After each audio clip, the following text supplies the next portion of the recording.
तुषारहारधवला या शुभ्रवस्त्रावृता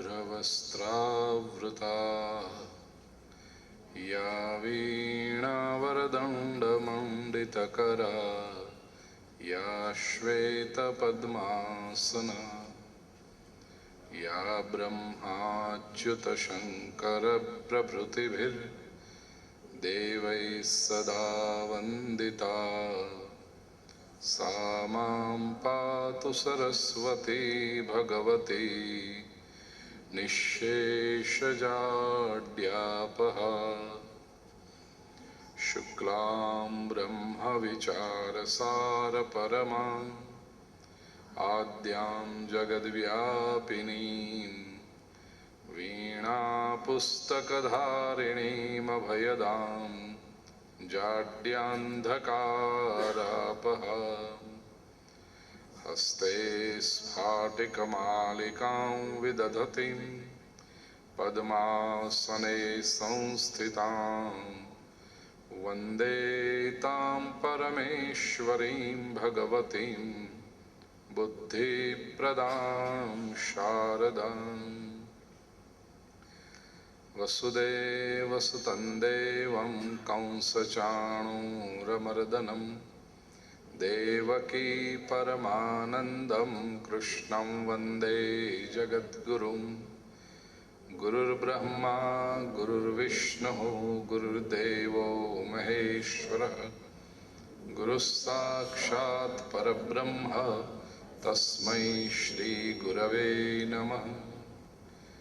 नारायणं नमस्कृत्य नरं चैव नरोत्तमं देवीं सरस्वतीं व्यासं ततो जयमुदीरयेत्।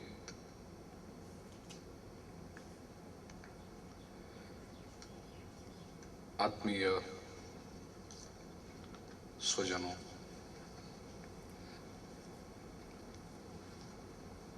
परमात्मा की कृपा से पुनः एकदा सत्कर्म परिवार के तत्वावधान में यह शिविर का आयोजन किया गया है और इस बार जो विषय हमने चुना वो हटकर है और ऐसा है कि सभी को उनकी आवश्यकता भी है। श्री सुक्तम और श्री यंत्र के साथ ये जो आकृति आपके सामने रखी गई है, ये श्री यंत्र आप सभी को दिया जाएगा और उसे हम समझने का भी प्रयास करेंगे।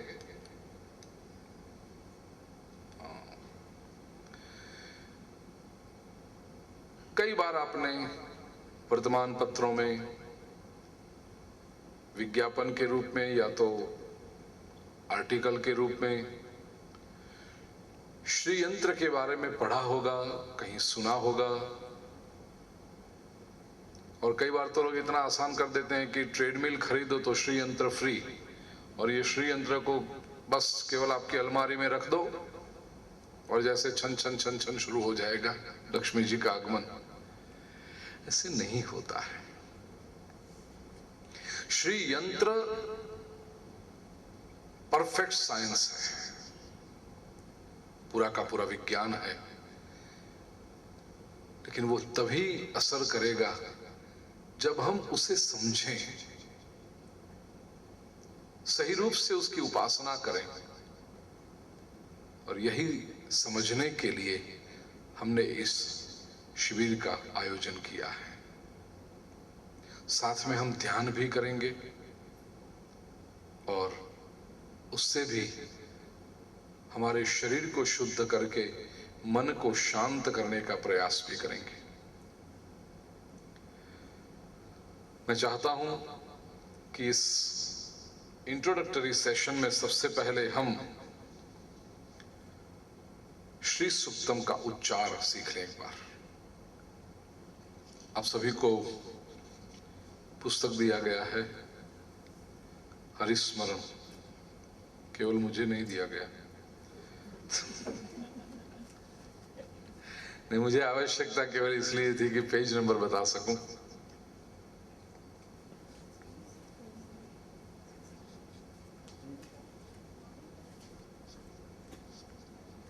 जी 68 पेज नंबर 68 पर श्री सुक्तम। एक एक चरण मैं बोलूंगा, मेरे बाद में आप लोग। एक विनती ये भी करूंगा कि संभव है आप में से इतने सारे लोग यहाँ पर आए हैं, उनमें से किनको आता भी हो श्री सुक्तम, फिर भी इस समय जब हम उच्चार कर रहे हैं तो उसमें देख कर बोलना। संभव है कहीं कोई छोटी सी गलती आपकी हो जाती हो, कहीं कोई उच्चार दोष हो जाता हो, वह भी साफ हो जाएगा।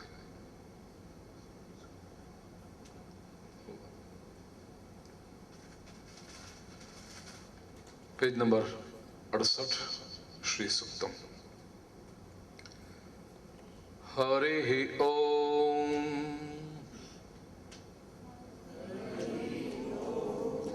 हरे ओम हिरण्यवर्णां हरिणीं सुवर्णरजतस्रजां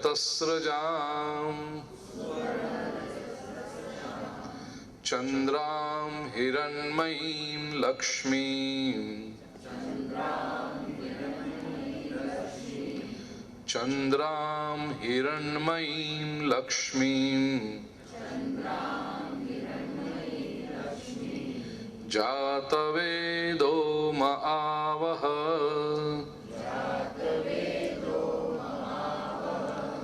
ताम आवह जातवेदो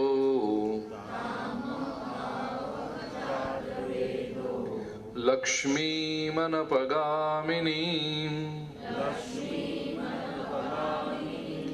यस्यां हिरण्यं विन्देयम्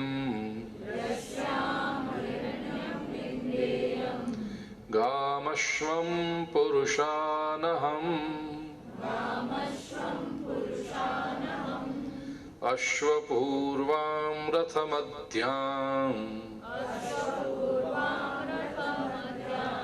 हस्तिनादप्रबोधिनीम्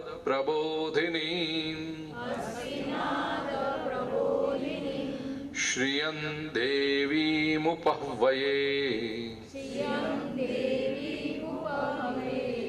श्रीर्मा देवी जुषताम् कांसोस्मितां हिरण्यप्राकाराम्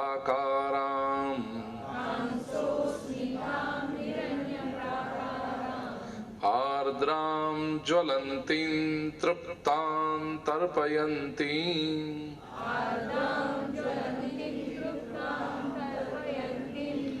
पद्मे स्थितां पद्मवर्णां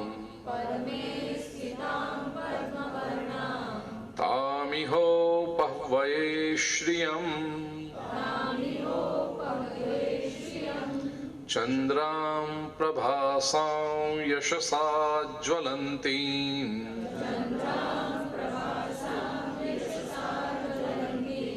श्रियं लोके देवजुष्टामुदाराम्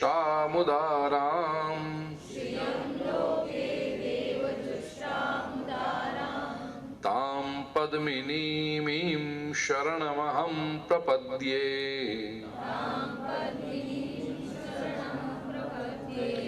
अलक्ष्मीर्मे नश्यतां त्वां वृणे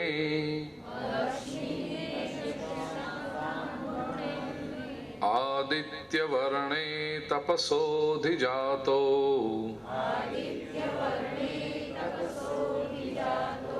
वनस्पतिस्तव वृक्षोऽथ बिल्वः तस्य फलानि तपसानुदन्तु मायान्तरायाश्च बाह्या अलक्ष्मीः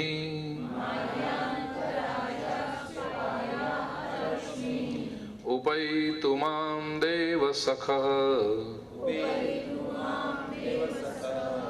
कीर्तिश्च मणिना सह प्रादुर्भूतोऽसुराष्ट्रेऽस्मिन् कीर्तिं वृद्धिं ददातु मे क्षुत्पिपासामलां ज्येष्ठाम्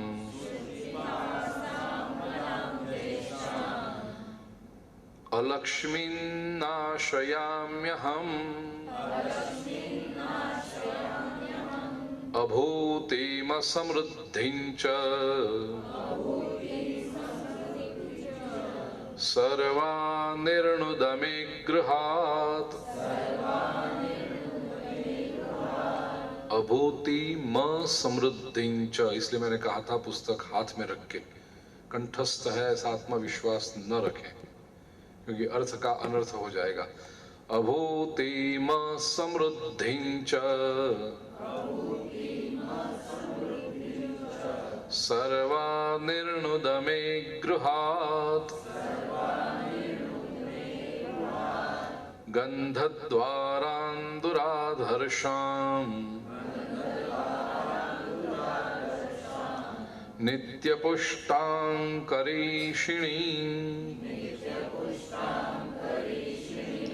ईश्वरीं सर्वभूतानां तामिहोपह्वये श्रियम् मनसः काममाकूतिम्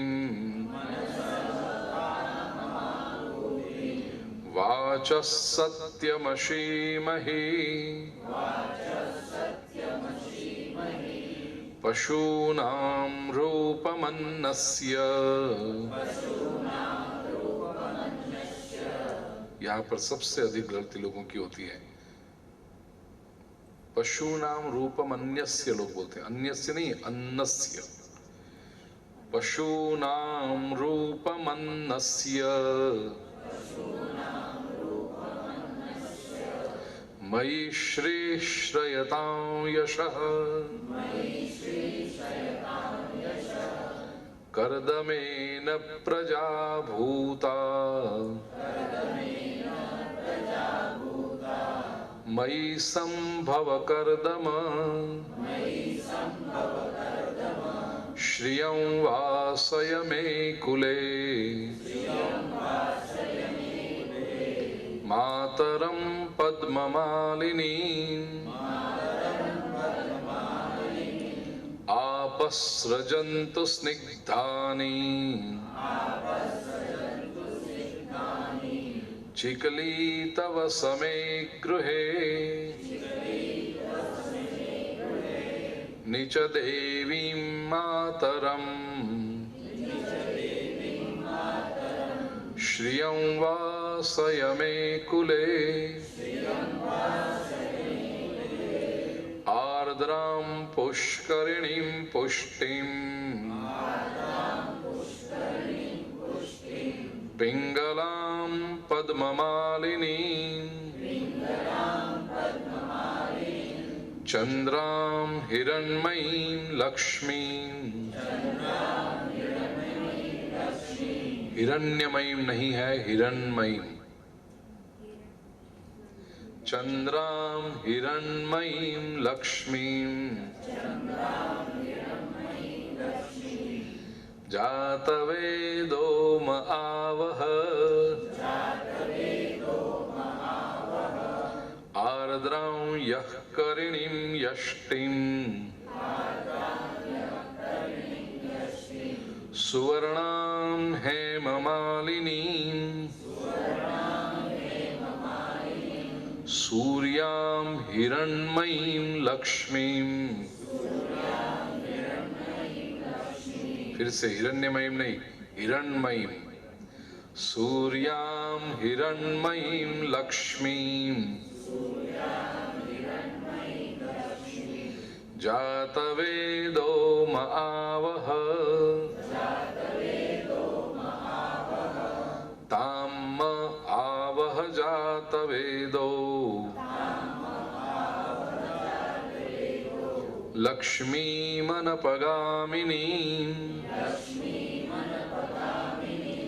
यस्यां हिरण्यं प्रभूतं गावो दास्योश्वान् विन्देयं पुरुषानहम्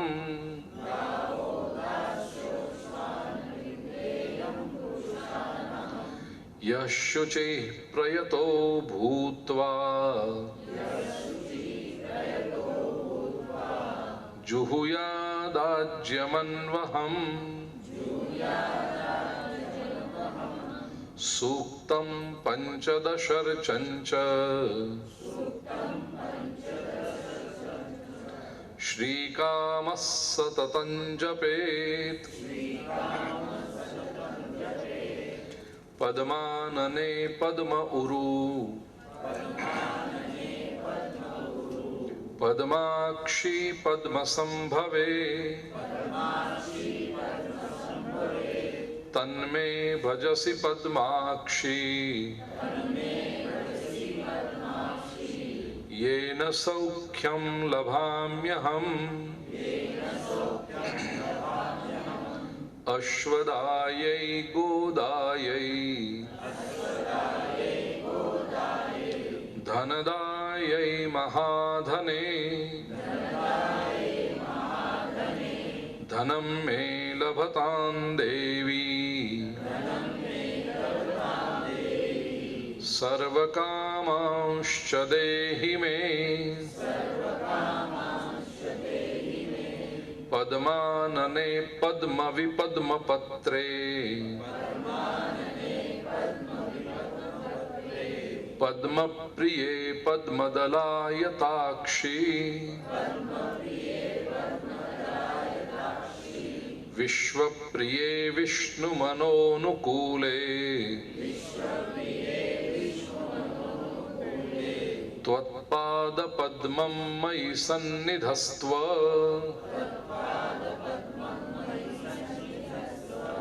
पुत्रपौत्रं धनं धान्यं हस्त्यश्वादिगवेरथं प्रजानां भवसि माता आयुष्मन्तं करोतु मे धनमग्निर्धनं वायु धनं सूर्यो धनं वसुः धनमिन्द्रो बृहस्पतिः वरुणं धनमस्तु मे वैनतेयसोमं पिब सोमं पिबतु वृत्रः सोमं धनस्य सोमिनो मह्यं ददातु सोमिनः न क्रोधो न च मात्सर्यम् न लोभो नाशुभा मतिः भवन्ति कृतपुण्यानां भक्तानां श्रीसूक्तं जपेत् सरसिजनिलये सरोजहस्ते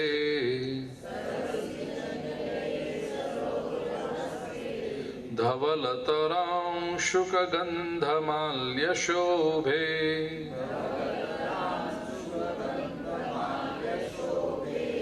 भगवति हरिवल्लभे मनोज्ञे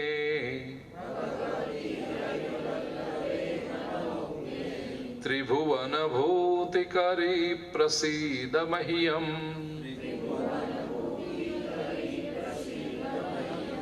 विष्णुपत्नीं क्षमां देवीं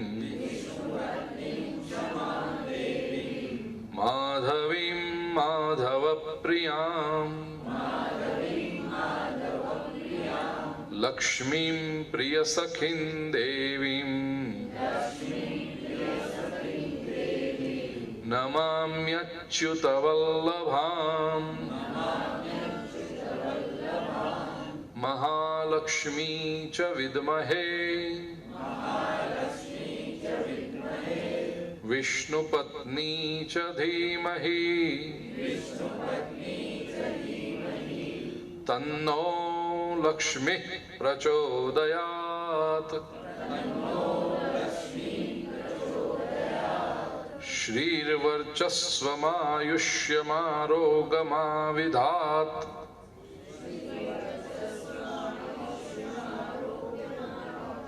श्रीर्वर्चस्वमायुष्यमारोग्यमाविधात्।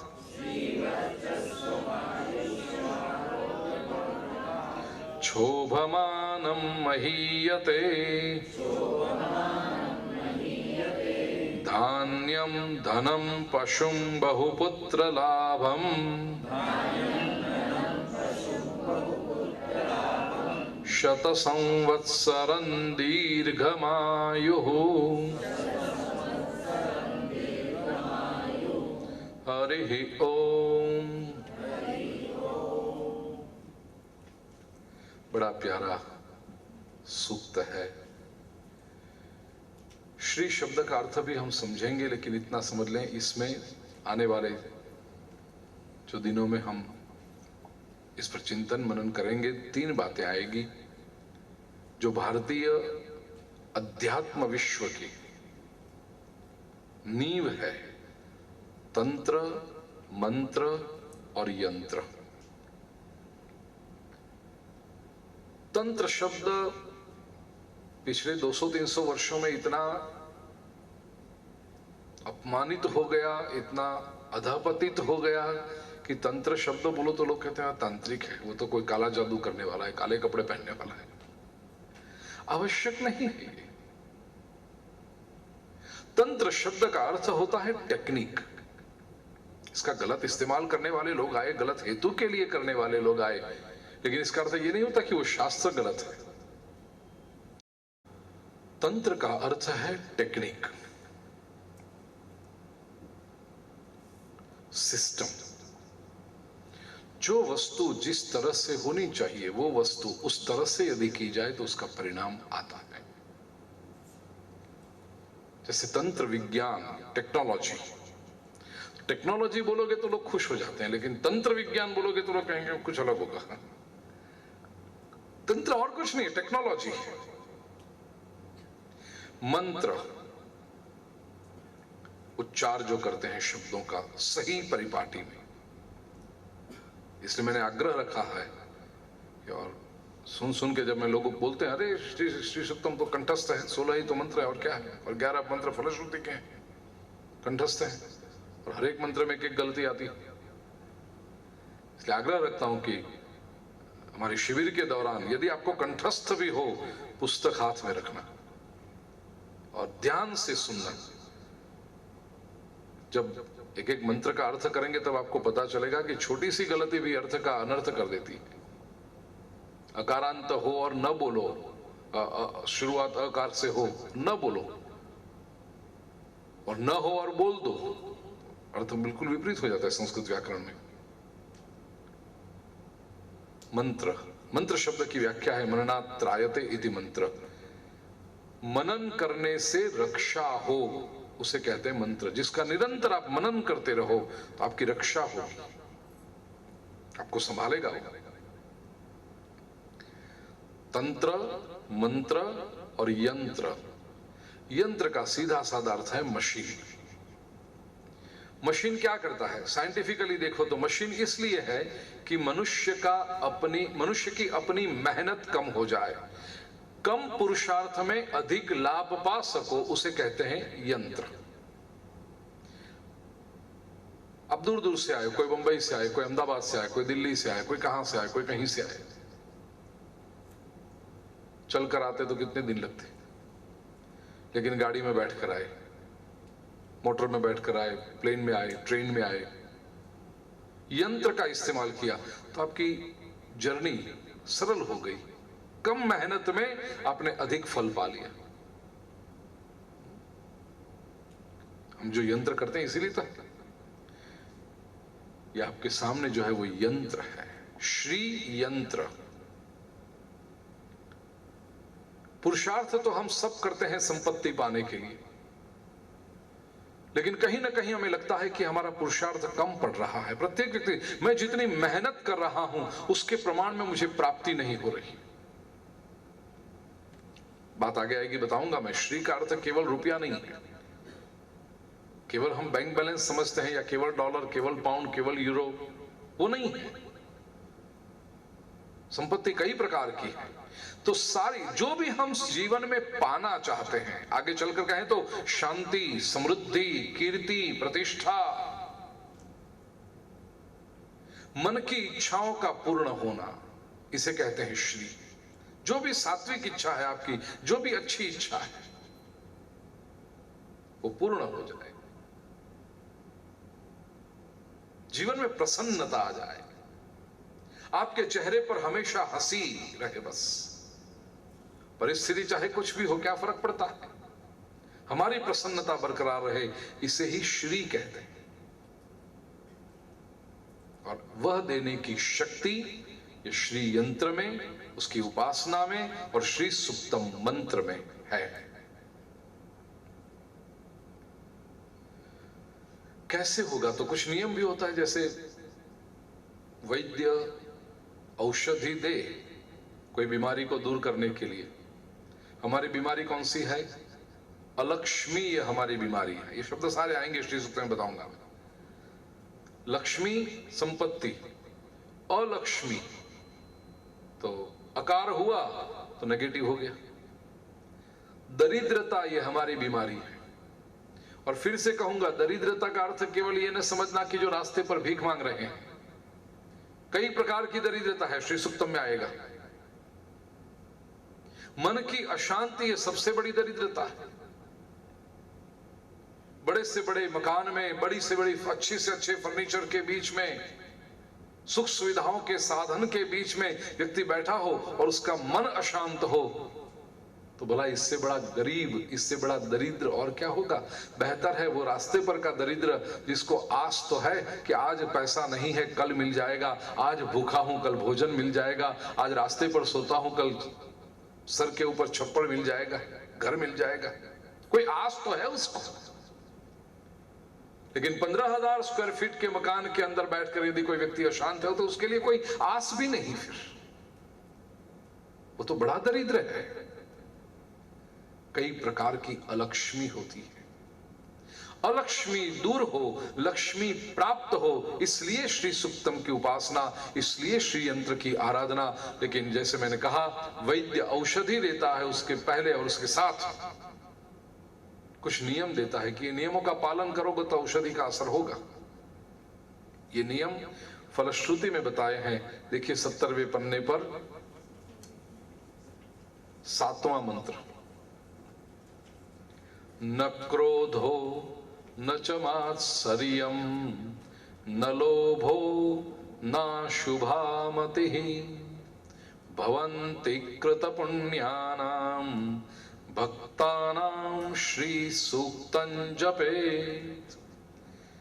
ये फलश्रुति भी है और पूर्व भूमिका भी है, जिस अर्थ में आप उसे लेना चाहो। कृत पुण्यानाम भक्तानाम क्रोधः न। कृत पुण्य, जिसने पुण्य कर लिए, जो कृतकृत्य हो गया, जिसको सफलता मिल गई, ऐसे भक्त को क्रोधः न, क्रोध नहीं होता है। मात्सर्यं च लोभः न, उसको मत्सरता नहीं आती, मतलब किसी की ईर्ष्या नहीं होती, वो किसी की प्रगति देख करके खुश होता है। आमतौर पर लोग क्या होता है, दूसरे की प्रगति देखे तो बड़े दुखी हो जाते हैं। सोचना, व्यक्ति जीवन में अपने दुखों से दुखी कम होता है, दूसरों के सुख से दुखी अधिक होता है,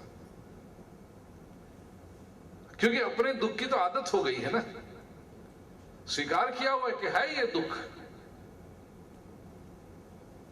कोशिश भी कर रहा है कि वो अपना दुख दूर हो जाए, और उसे लगता है कि मेरा जो दुख है कुछ समझ में आने वाली बात है, लेकिन दूसरे का सुख किसी भी समझ में नहीं आता।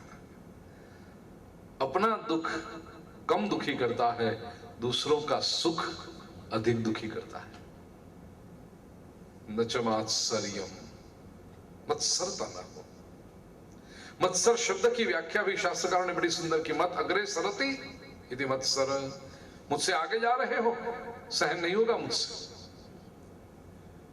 पीछे रहो तो अच्छा है, क्योंकि तुम मेरे ईगो को, मेरे अहंकार को बढ़ावा दे रहे हो। हाँ, तुमसे आगे हूं मैं। ज्यादा से ज्यादा साथ में रहो तो मुझे थोड़ी सुकून मिलेगा कि तुम साथ में चल रहे हो, लेकिन एक कदम भी मुझसे आगे चले तो फिर सहन नहीं होगा, तभी ईर्ष्या आ जाएगी। मत अग्रे सरती यदि मत्सर। जीवन में यदि श्री का आशीर्वाद पाना हो, अब मैं केवल श्री शब्द, केवल संपत्ति नहीं कहता हूं, श्री मतलब सर्वतोमुखी, सर्वांगी, ऑल इंक्लूसिव पानी हो, तो क्रोध को दूर करना, मात्सर्य को दूर करना। क्योंकि क्रोध से भी वही दृष्टांत फिर से कहूं, बड़े से बड़े बंगले में एयर कंडीशन बेडरूम में डनलॉप की गद्दी पर बैठे हैं, दो नौकर पंखा डाल रहे हैं, एक और नौकर स्वादिष्ट भोजन की डिश लेकर खड़ा है, और क्या चाहिए व्यक्ति को, बोलो। लेकिन उसमें कोई बात हो गई और गुस्सा आ गया, आग बबूला हो उठा व्यक्ति, क्रोध आ गया।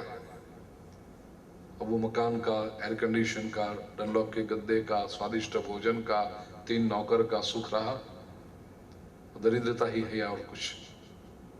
न क्रोध हो, जो भी आपके पास है उसका यदि आनंद पाना चाहते हैं आप, तो क्रोध छोड़ देना।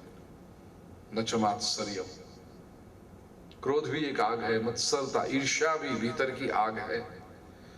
क्रोधः न, मात्सर्यम न, लोभः न, लोभ भी न चाहिए। लोभ का अर्थ क्या करेंगे, षड विकार में एक है ये तो लोभ। वेदांत को जो बताता ना, काम क्रोध लोभ मोह मद मत्सर। कई बार लोग लालच और लोभ को समान समझते हैं, वस्तुतः वे है नहीं, अंतर है उसमें। लालच क्या है, दूसरे की वस्तु मुझे मिल जाए, या आकांक्षा को लालच कहते हैं।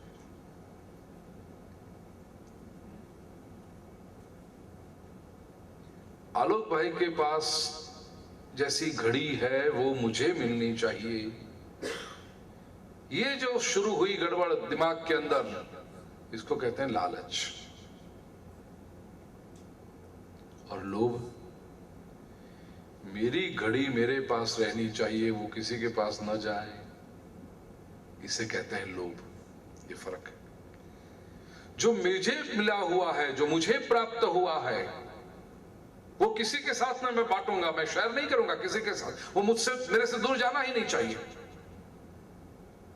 दूसरे का मिलता जाए तो अच्छा है।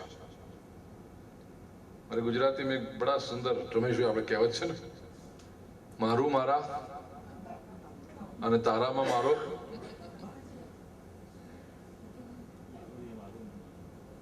मारू ये मारू, मेरा जो है वो तो मेरे पिताजी का है, वो तो थोड़े थोड़े थोड़े थोड़े दूंगा मैं, ये लोभ। और तुझ में मेरा हिस्सा, ये लालच। फर्क है दोनों। लक्ष्मी जिसको पानी है, श्री का आनंद जिसे लेना है, श्री के आशीर्वाद जिसे चाहिए, वो लोभ भी न रखे। ये सभी का आएगा, कारण आएगा। ये नियमों का जीवन भर पालन करोगे तो श्री का आनंद क्या है वो पता चलेगा, श्री का आशीर्वाद क्या है पता चलेगा। जीवन भर करने के लिए ये 3 दिन प्रैक्टिस तो कर लो। जहां तक हम शिविर में साथ में हैं तब तक क्रोध नहीं, न क्रोध हो, न च मात्सर्यम, मत्सरता नहीं। भोजन करने बैठे हैं, वेटर ने आकर के पड़ोसी को अच्छा सा एकदम फुल्का दिया और आपको थोड़ी दबी हुई रोटी मिली, कोई चिंता नहीं, अरे वाह खुश हुए, चलो उसको फुल्का मिल गया। ये तो तुरंत होता है, आह ये रोटी इधर आ जाती। कितनी छोटी छोटी बातों में हमारा मत्सर प्रकट हो जाता है। इसको अच्छा कमरा मिला, मुझे नहीं मिला, मुझे एक सीढ़ी ऊपर चढ़ना पड़ता है, इसको कितना आराम है, इसको स्विमिंग पूल का व्यू है, मुझे नहीं है। ये सब आपकी बातें नहीं है, लोगों की बातें हैं।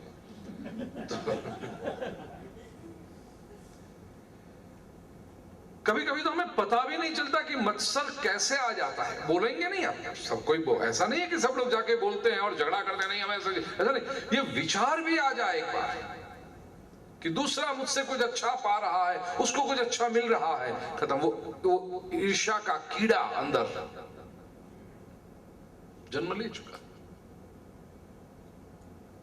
न क्रोध हो, न च मात्सर्यम, न लोभ हो, और नाशुभामति, अशुभामति, न दुर्बुद्धि नहीं आनी चाहिए। अशुभ मतलब पाप वाली बुद्धि नहीं चाहिए।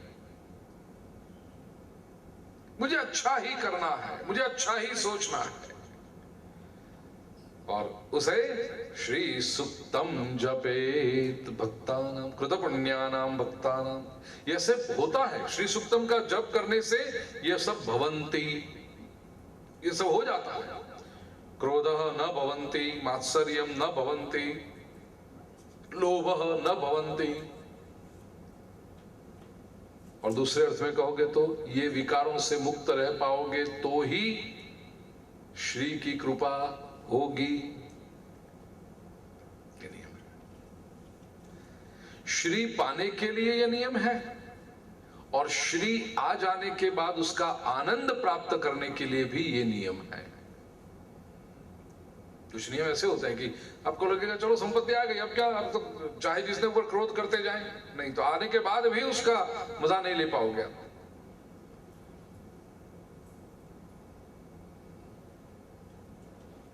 महाराष्ट्र में बैठे ना संत तुकाराम के पद मुझे याद आ रहा है उनके, कि आधी केला सत्संग तुका झाला पांडुरंग।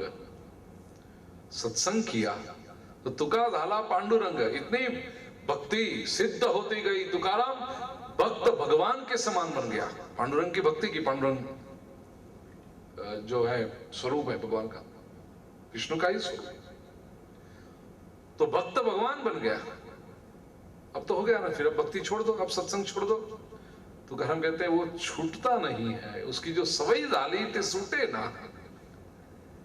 अब जो नाम स्मरण की आदत पड़ गई है, भक्ति की आदत पड़ गई, भगवान बन गए, वो स्थिति उच्चतम स्थिति थी, वो आ गई, लेकिन फिर भी परमात्मा का स्मरण छूटता नहीं। ऐसे श्री के लिए भी ये गुण चाहिए और श्री आने के बाद भी ये गुण चाहिए। हम इन नियमों का पालन करेंगे। परिचय और ले लें कि ये जो श्री यंत्र है, भारतीय संस्कृति विश्व में सबसे प्राचीन संस्कृति है, उसमें कोई शक नहीं है। It is the consistently surviving oldest culture in the world. पश्चिम की यूनिवर्सिटी के संशोधकों ने भी इस बात को स्वीकार कर लिया है कि समय के प्रवाह में कई संस्कृतियां आई और लुप्त हो गई। भारतीय संस्कृति हजारों वर्षों से है और रहेगी भी। कई आक्रमण हुए, ये भी है। दूसरी संस्कृतियां केवल अपने ही उसके अंदर खत्म हो गई, कोई आक्रमण नहीं हुआ, कुछ नहीं हुआ। जैसे चाइनीज कल्चर था, हजारों वर्षों का इतिहास देखो, चीन पर किसी ने आक्रमण नहीं किया, लड़े वो अंदर अंदर लड़े, लेकिन कोई बाहरी लोगों ने आकर के चीन पर आक्रमण नहीं किया, क्योंकि उतना हिमालय से प्रोटेक्टेड था, वो दीवार को कोई क्रॉस करके जा ही नहीं सकता था। राजा ने जो दीवार बनाई, wonder of the world, Chinese wall, as it is वो हिमालय था और उसके ऊपर वॉल। लेकिन फिर भी प्राचीन जो चाइनीज कल्चर है वो उनके ही लोगों ने, कम्युनिस्टों ने आकर के खत्म कर दी। आज चाइनीज कल्चर जैसा कुछ है ही नहीं, रखा ही नहीं। इजिप्शियन कल्चर, बाहर के दुश्मन नहीं आए, कल्चर थी भव्य। अब पिरामिड्स देखो,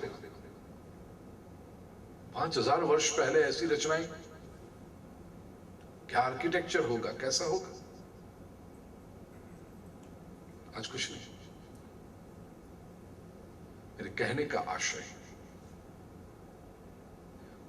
भारतीय संस्कृति के ऊपर कई आक्रमण आए, हजारों वर्षों से आते रहे, वो आक्रमण करने वाले इस समाज में समा गए, लेकिन भारतीय संस्कृति वैसी की वैसी बनी रही।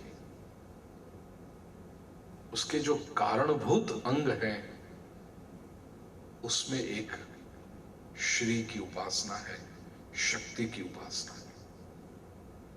भारतीय ऋषियों ने, भक्तों ने श्री की साधना की। कुछ किले, फोर्ट्स राजाओं के आज भी अजेय है।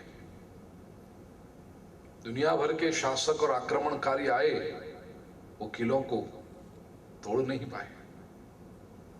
कुछ मंदिर ऐसे हैं जो आज भी खड़े हैं, उन्हें कुछ नहीं हो पाया। रशियन, ब्रिटिश और कई साइंटिस्टों ने संशोधन किया कि इसमें ऐसा क्या था जो हजारों वर्षों से ऐसे खड़े हैं। उन्होंने पाया कि ये किलों की रचना, द फोर्ट्स, या तो जो मंदिर थे वे उनकी रचना श्री यंत्र के सिद्धांत पर हुई है। उन किलों में, उन मंदिरों में श्री यंत्र की स्थापना की गई है। कितना प्रभावी होगा ये यंत्र, सोचिए। हजारों वर्षों से खड़े, और जब स्थापना की गई तब उसकी उपासना ठीक विद्वान ऋषि मुनि ब्राह्मणों के द्वारा वेदोक्त पद्धति से होती थी। इसलिए उसकी ऊर्जा, उसका प्रभाव आज भी है। क्या मिलता है? श्री यंत्र से भौतिक सुख शांति तो अवश्य मिलती है, आरोग्य प्राप्त होता है, हेल्थ, बुद्धि प्राप्त होती है, वैभव की वृद्धि होती है, और जैसा मैंने कहा, जो भी आपकी सात्विक इच्छा हो, आप चाहते हो कि आपका संतान पढ़ाई में आगे बढ़े, श्री यंत्र की उपासना से वो हो सकता है। आप दाम्पत्य जीवन का सुख चाहते हो, अकेले हो, आपकी इच्छा है कि ब्याह हो जाए, संस्कारी पत्नी प्राप्त हो, कोई महिला हो जिसकी इच्छा हो कि संस्कारी पति प्राप्त हो, श्री यंत्र की आराधना से प्राप्त होता है। ये तो हुई संसार की बातें। उससे आगे बढ़कर भक्ति में अभिवृद्धि होती है श्री यंत्र की आराधना से। और आपका इष्ट देव, आपका इष्ट स्वरूप, आपका इष्ट मंत्र कोई भी हो, श्री यंत्र की आराधना से आपको आपके इष्ट देव या इष्ट स्वरूप या इष्ट मंत्र से दूर नहीं जा रहे। श्री की आराधना, श्री की उपासना आपके इष्ट के प्रति प्रेम, श्रद्धा बढ़ाएगी, भक्ति में वृद्धि होगी, आत्मिक शांति प्राप्त होगी, एंड अल्टीमेटली मोक्ष, लिबरेशन श्री की उपासना से प्राप्त होता है। श्री यंत्र केवल जिस घर में या तो किस ऑफिस में, दुकान में हो, वहां फैक्ट्री में हो, वास्तु जो भी आपका स्थान है वहां हो, वहां तो प्रभाव पड़ता ही है। लेकिन श्री यंत्र का प्रभाव आसपास की वनस्पति पर, आसपास के पशु पंछियों पर भी पड़ता है। ये सारी बातें संशोधन से की गई। श्री यंत्र कैसे प्राप्त हुआ, श्री सुक्तम कैसे प्राप्त हुआ, कई कथाएं हैं इसके बारे में। एक बात ऐसी है कि आदि शंकराचार्य जी ने कैलाश मानसरोवर के पास तपस्या की है, कठोर तप किया, शिव जी को प्रसन्न किया। प्रकट हुए भोले बाबा और शंकराचार्य जी से कहा, वरदान मांगो, क्या चाहिए? शंकराचार्य ने कहा, कुछ भी तो नहीं, सन्यासी हूं मैं तो, कुछ नहीं चाहिए, आपका दर्शन बस, यही उपलब्धि है। शिव जी ने कहा, लेकिन मैं प्रसन्न हुआ हूं और मैं कुछ दिए भी ना जाऊं, मांग लो क्या चाहिए। शंकराचार्य जी ने कहा, नहीं, मेरी भक्ति, मेरी आराधना, मेरी उपासना तो निष्काम है, और जब कोई भक्त निष्काम बन के प्रभु के पास जाता है तो प्रभु और प्रसन्न हो जाता है। और ये तो भोले बाबा महादेव इतने प्रसन्न हो गए, विश्व के कल्याण के लिए शिव जी ने श्री शंकराचार्य जी को श्री यंत्र और श्री सुक्तम के उस समय 52 मंत्र दिए थे। कालक्रम से 52 मंत्र में से आज हमारे पास केवल 16 मंत्र बचे हैं। तो स्वयं शिव जी ने ये श्री यंत्र शंकराचार्य जी को कैलाश मानसरोवर में तपस्या करने के बाद दिया है। और इसी बात की पुष्टि करने के लिए इस बार जो हम जा रहे हैं कैलाश मानसरोवर की यात्रा में, 5वीं बार जा रहे हैं, मानसरोवर के तट पर हम ये श्री यंत्र की आराधना, उपासना और यज्ञ करने वाले हैं। महालक्ष्मी लोग जाते बहुत हैं, घूम के आ जाते हैं वापस, पिकनिक करके, वहां पर कथाएं भी होती हैं, लेकिन अभी तक किसी ने जहां पर से श्री यंत्र की उत्पत्ति है वहीं पर श्री की आराधना किसी ने नहीं की, और की होगी तो लोगों को बताया नहीं। इस बार जो हम जा रहे हैं पवित्र श्रावण मास में भोलेनाथ के, और संशोधन किया तो मुझे यह भी पता चला कि मानस सरोवर शक्तिपीठ है। हमारे भारतवर्ष में देवी की 51 शक्तिपीठ मानी गई है, उनमें से एक शक्तिपीठ मानस सरोवर। तो वहां पर जाकर के मां की उपासना करें, लक्ष्मी की उपासना करें, लक्ष्मी का यज्ञ करें, श्री यंत्र की प्रतिष्ठा मानस सरोवर के जल से अभिषेक करके एक अद्भुत यात्रा होने जा रही है। अभी तक जो ना आए हो, आओ मेरे साथ। आए हुए लोग तो बहुत बैठे हैं यहां पर, लेकिन ना आए हो,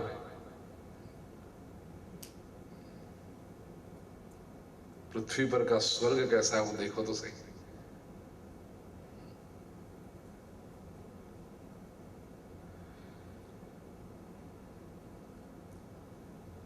एक और संशोधन बताता है कि श्री सुक्तम में सुवर्ण बनाने की प्रक्रिया है। It is a process to create gold. मिट्टी में से आप सुवर्ण बना सकते हो। श्री यंत्र के मंत्रों को सही अर्थ में समझा जाए,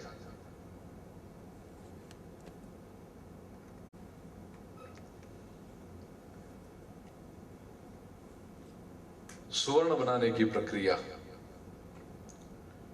श्री सुक्तम में है। तो ऐसे ये श्री यंत्र को और श्री सुक्तम को शास्त्रोक्त पद्धति से, कोई अंधश्रद्धा नहीं, कोई वहम नहीं, कोई चमत्कार नहीं, प्योर साइंस की पद्धति से हम समझने का प्रयास करेंगे। शास्त्र में जैसे कहा है, अल्पारंभो क्षेम करह, तो पहला सत्र आज इतना छोटा सा ही, लेकिन सत्र को विराम दे उससे पहले मैं चाहता हूं कि आप सभी के लिए जो श्री यंत्र है वो मैं देना चाहता हूं। एक बात ये भी बता दूं, श्री यंत्र कभी खरीदा नहीं जा सकता। ऐसी कुछ चीजें हैं वो आप बाजार गए, पैसे देकर के ले आए और घर में रख दिया, तो इसका असर नहीं होगा।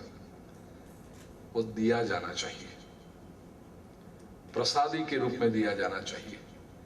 जो ये श्री यंत्र के बारे में जानता हो, उसकी उपासना के बारे में जानता हो, ऐसे व्यक्ति के द्वारा दिया जाना चाहिए। तो इसकी कीमत नहीं होती, यू कैन बाय इट। ऐसे ही श्री यंत्र इस अभी मैं आपको दे रहा हूं, आप एक एक आइए। 3 दिन तक वो आपके साथ रहेगा। अपनी जब तक शिविर है आप प्रवचन में भी उसे लेते आइए, क्योंकि उसमें एक एक जो बात है मैं समझाऊंगा, और केवल सुनने की बात नहीं है। मैं यहां पर ये जो चित्र है अपना,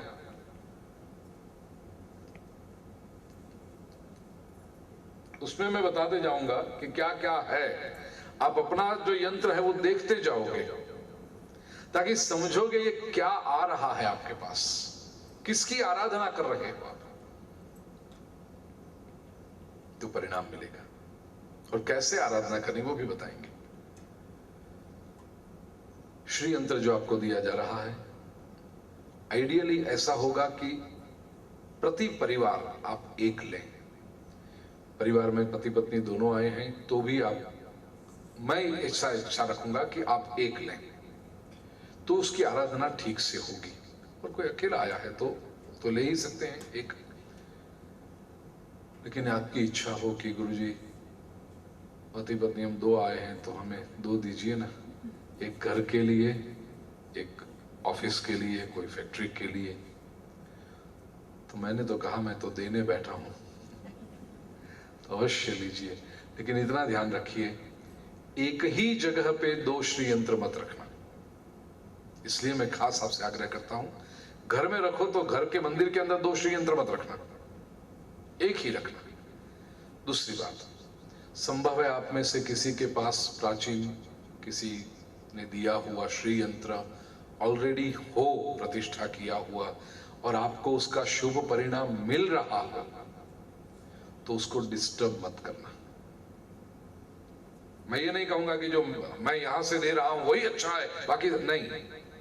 आपके पास प्रतिष्ठित श्री यंत्र है और उसका आपका सही परिणाम मिल रहा है, आप संतुष्ट हैं, तो वो ऐसे ही रखना।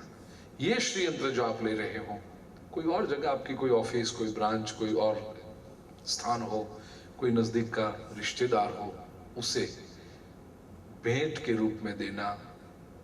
मुझे श्रद्धा है आप कोई चार्ज तो करोगे नहीं उसका, लेकिन प्लीज आप उसको गिफ्ट के रूप में देना। उसके पास से कोई अपेक्षा मत रखना उस समय। वो आदमी किसी दूसरे रूप में आपको वो कर देना चाहता है, हफ्ते भर के बाद में, 15 दिन के बाद में, वो अलग बात है। लेकिन ये श्री यंत्र जब दे रहे हो, उस समय कोई कॉमर्स, एक हाथ में दिया दूसरे हाथ में लाओ, ये मत करना, नहीं तो उस व्यक्ति को उसका लाभ नहीं होगा। तो ये बहुत आवश्यक है। आइए एक एक व्यक्ति या तो परिवार के रूप में आते जाएं, मुझे आप बताएं। परिवार में यदि 2 को चाहिए तो दोनों को दे देंगे। आओ भरत भाई, वर्षा में, लेकिन कपल हो तो आए साथ में। अब परिवार के रूप में आए तो यहां पर साथ में आना। जल्दी से आप खड़े हो जाए तो अपना समय बचेगा, उसके बारे में